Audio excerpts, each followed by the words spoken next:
bumili ako stick bra kasi pag sa sa likod bukas, ito na lang itaklap ko siya diyan para din nila makita yung bra. O kaya itong isa.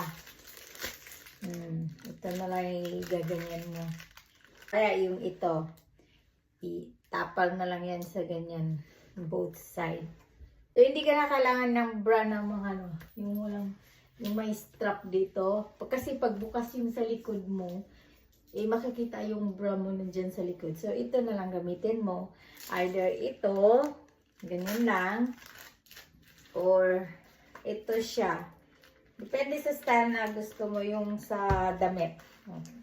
Ito, yung damit na bukas yung sa likod.